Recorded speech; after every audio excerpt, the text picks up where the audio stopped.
It started with a sound faint at first but unmistakable. A distant whistle, low and haunting, echoing through the still night air. In the quiet town of Ridgeway, no one could explain the sound, and most brushed it off as the wind playing tricks. But to those who had lived there long enough, the whistle carried a dark history. The legend spoke of an old train line that ran through Ridgeway decades ago, the Midnight Express, notorious for its tragic final journey. One fateful night, it derailed near the outskirts of town, plunging hundreds of passengers into the ravine below. There were no survivors. The tracks were removed, and the incident was buried in the town's history.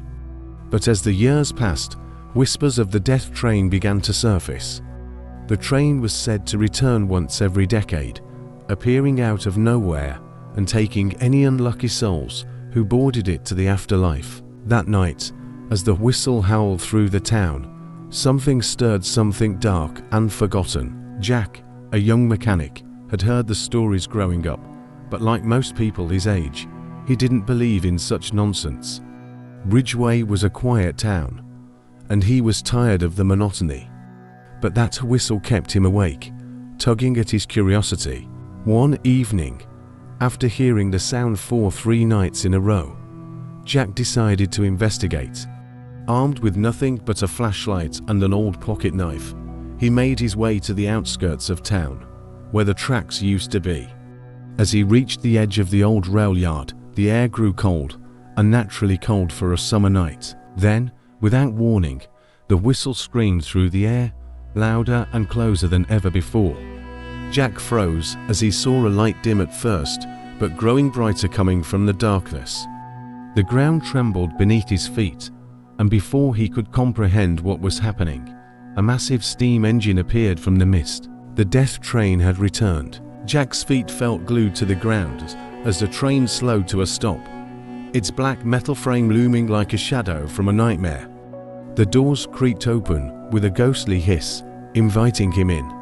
Jack knew he should run, but something compelled him to step closer, as if he were being drawn into its dark embrace. With trembling hands, he stepped aboard. The interior was eerie and decayed, as though the train had been frozen in time. Dust covered the seats, and a faint fog clung to the floor. But what chilled Jack the most were the passengers. Pale figures, dressed in clothes from different eras, sat motionless in their seats, their eyes hollow and lifeless. As Jack made his way through the aisles, he felt their gaze upon him. He wanted to scream, but no sound escaped his throat. He was trapped, and the train began to move once more, its wheels screeching against the invisible tracks. The doors to the conductor's cabin loomed ahead. Jack hesitated, but knew that, if there were any answers, they would be there. He reached for the door, his heart pounding, and slowly pushed it open. Inside, a tall figure stood by the controls, dressed in an old-fashioned conductor's uniform, his back turned to Jack. The man was impossibly thin, his skin pale, as if drained of all life. The air around him felt heavy, suffocating, as if the very essence of the train was bound to him. The conductor turned slowly, revealing his face or what was left of it.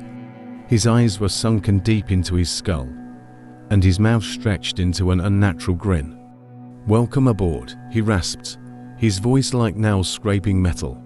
"You're not supposed to be here ... yet." Jack staggered backward, but the conductor raised a skeletal hand, freezing him in place.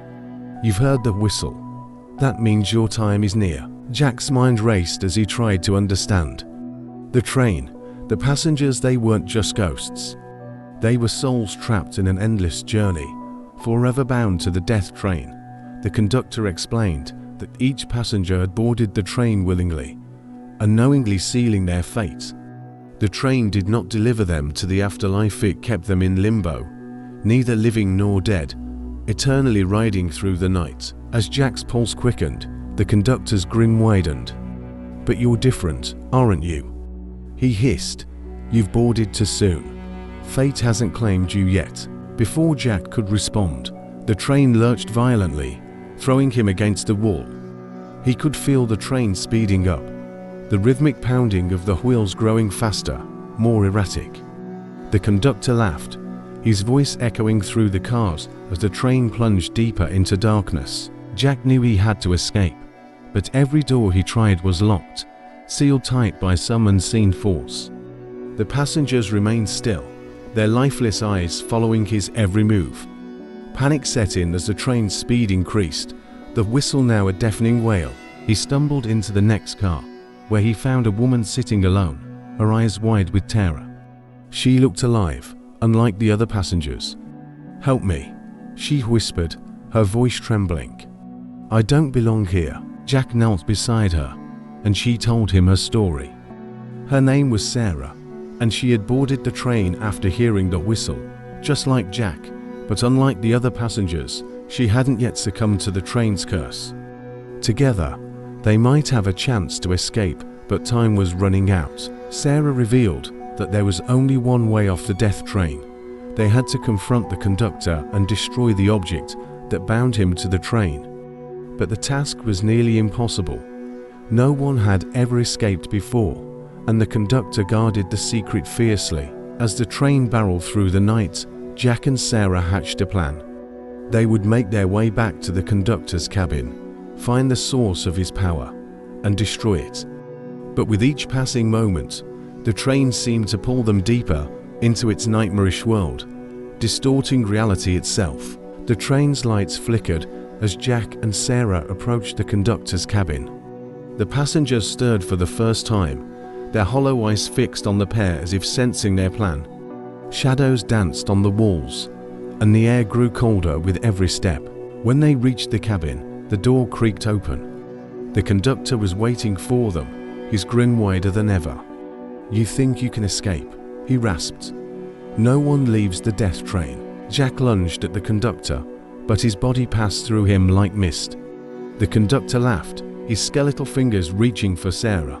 But Jack spotted something, a small, black box on the control panel, glowing faintly. It pulsed with a dark energy, and Jack realized it was the key to the conductor's power. With a surge of adrenaline, Jack grabbed the box, and the conductor screamed in rage. The train shook violently, as if it were coming apart at the seams. Jack could feel the box burning in his hands, but he knew he had to destroy it. Summoning all his strength, he smashed the box against the metal floor. The glow flickered and died, and the conductor let out a bone-chilling wail as his form disintegrated into dust. The train screeched to a halt, the oppressive darkness lifting. Jack and Sarah stumbled out of the conductor's cabin, gasping for air.